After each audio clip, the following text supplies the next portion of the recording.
Shefi në Dubai më bën çdo mëngjes atë gjanë. Gjysmë e bardhë, gjysmë e zezë. Dubai ishte një qytet kundërthënieve.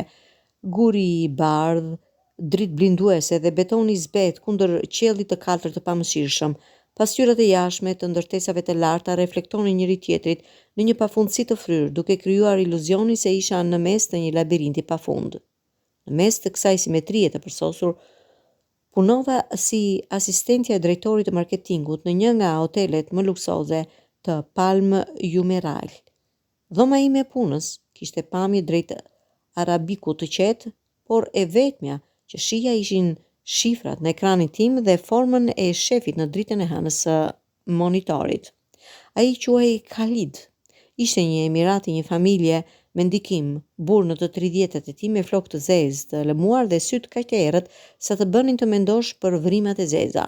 Mbante kostume të përsosura dhe një buzëqeshje që kurrë nuk arriti deri te sytë. Punët nisi për mua 4 muaj më parë dhe tashmë kisha mësuar rregullat e pashkruara të Dubait, buzëqeshje, përulje, respekt dhe kur mos i thuaj jo shefit. Elisa, tha ai një mbrëmje, në mbarim të një dite të gjatë e pune, do të kem nevojë për ndihmën tënde nesër në mëngjes, në zyrën time, në orën 7. Zëri i tij ishte i qetë, i lëmuar, si mermeri i holl i atyre korridoreve të hotelit. Sigurisht, zoti Al-Mansori u përgjigja, duke u përkulur pak kokën. Shumë mirë, ai e mori xhaketën e tij të palëzuar nga karigja dhe Elisa, po zotëri, mos u vono, në mëngjes në orën 7 të përpik trokita në derën e zyrës së tij të madhe në katin e 60. Dritat e qytetit ende ndizeshin kundër muzgut të parë. Hyrë, tha ai nga brenda. Zyra ishte një kuti e përsosur e xhamit dhe çelikut. 3 anët ishin xham, duke parë Dubain si një model në një kuti diorami. Në qendër, një tavolinë e madhe prej mermerit të zi dhe një karige e vetme. Uluni, tha ai, pa ngritur syt nga tableti i tij. Ula. Në ajër kishte erën e tij, një përzierje e parfumit të shtrenjtë, letrës së re dhe kafes së zezë arabe. Ne kemi një problem, filloi ai duke vendosur tabletin mbi tavolinën. Klienti ynë, nga Saudia, ka ankuar se ambienti i hotelit është shumë i ftohtë, jo në temperaturë, por në atmosferë. Çfarë do thotë kjo, pyeta. Ai ngriti syt për herë të parë.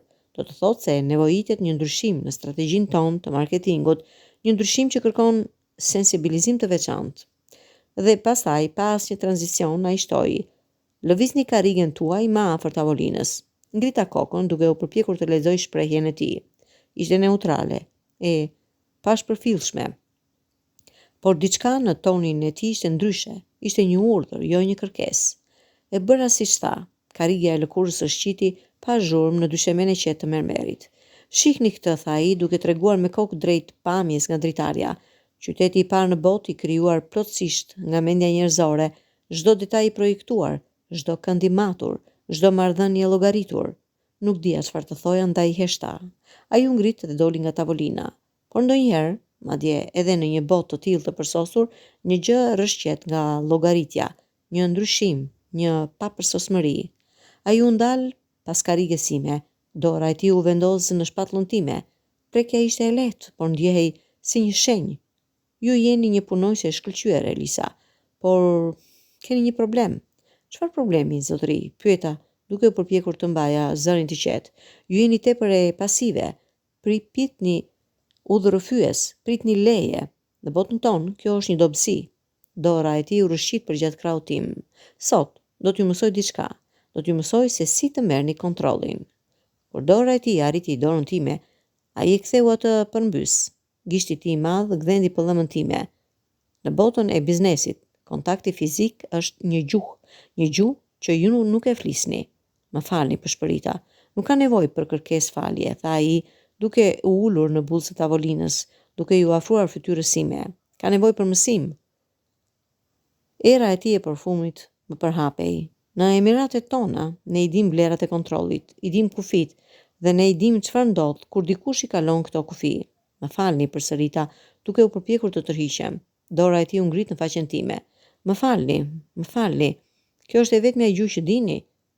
Ku është jo? ku është ndalo, nxora frym, ju lutem. Jo, tha ai butësisht, këtu unë flas, ti dëgjon dhe ti mëson. Kur ai më puthi, nuk ishte një puthje pyetse, ishte një deklarat, një pretendim. Buzët e tij ishin të buta, por të qëndrueshme, duke e detyruar gojën time të hapej për të.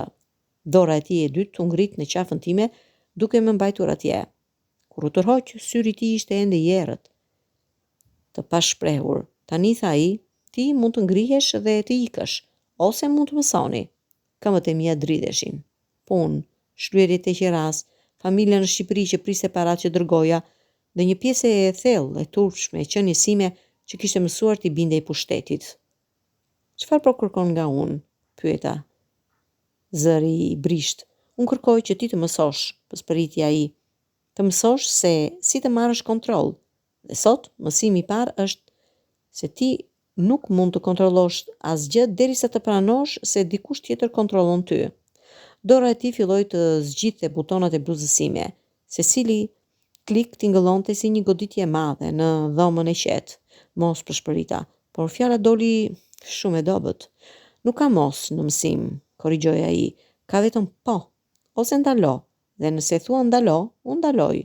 Por ti do të humbasësh punën, dhe unë do të gjej dikë tjetër që dëshiron të mësoj. Kur bluza u hap, era e kondicionerit preku lëkurën time. Ai u largua pak për të parë dhe në sytë e tij pash diçka që nuk prita, jo dëshirë, por studim, si të isha një objekt i interesit akademik. Trupi yt, tha ai, është një gjuhë tjetër që nuk e flisni. Le të fillojmë me leximin. Kur u gjunjëzua përpara meje, çdo pjesë e trupit tim thiri alarm. Por kur buza e tij preku gjoksin tim, një dridhje e çuditshme e nënshtruese më përshkoi. A e sheh, tha ai, duke ngritur syt. Trupi yt e di gjuhën, thjesht truri yt nuk e di. Procesi u zhvillua me një ngadalësi të frikshme. Ai më çoi në divanin e gjerë të lëkurës, në këndin e zyrës.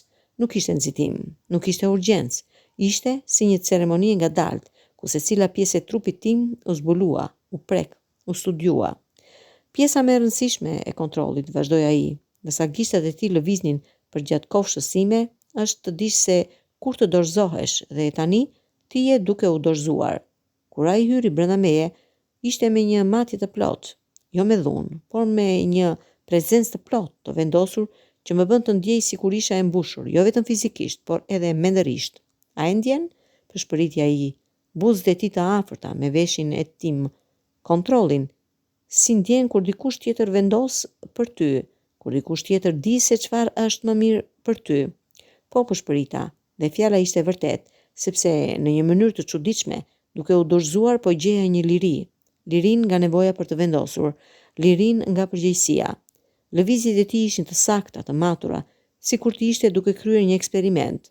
Dhe kur orgazma më erdhi, ajo nuk erdhi si një shpërthim, por si një dorëzim i plot, një dorëzim i caktuar, i pranuar. Më pas, kur ai u tërhoq dhe ul në karrigen e tij të drejtorit, duke rregulluar kostumin e tij të përsosur, unë ndjeva sikur isha një projekt i sapo përfunduar.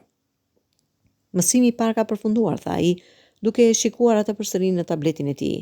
Nesër në të njëjtën orë dhe Elisa, po zotëri, të lutem mos u vono. Kjo u bë rituali ynë. Çdo mëngjes në orën 7, në zyrën e tij të kthjellët, në qiellin e lartë mbi Dubain. Dhe me çdo mëngjes ndryshova. Mësova të mos reagoja me frikë, por me pranim. Mësova se në dorëzimin tim kishte një fuqi, sepse duke i dhënë atij kontrollin po hiqja nga vetja përgjegjësi. Një mëngjes, pas një muaji, ndodhi diçka e çuditshme. Ndërsa ai po më çonte drejt orgazmës, dora ime u ngrit dhe u vendos në faqen e tij. Ai ndaloi, duke e shikuar me habi. Çfarë po bën? Pyeti. Po mësoj. Përgjigja dhe buzëqesha, dhe në ato moment pash diçka të ndryshme në sytë e tij. Jo surprizë, por respekt. Shumë mirë, tha ai. Tani ti po fillon të flasësh. Muaj më vonë, kur u nisa për Shqipëri, la një letër në tavolinën e tij, vetëm 2 fjalë: faleminderit për mësimet. Dhe kur u ktheva në atë apartament të vogël në Tiranë, duke parë qiellin gri të dimrit, ndjeva se diçka ishte ndryshuar brenda meje, sepse aty, në atë dhomë të lartë të Dubait, kisha mësuar se ndonjëherë mënyra e vetme për të gjetur kontrollin është duke e humbur atë plotësisht së pari. Dhe kjo ishte mësimi më i rëndësishëm që kisha marrë ndonjëherë.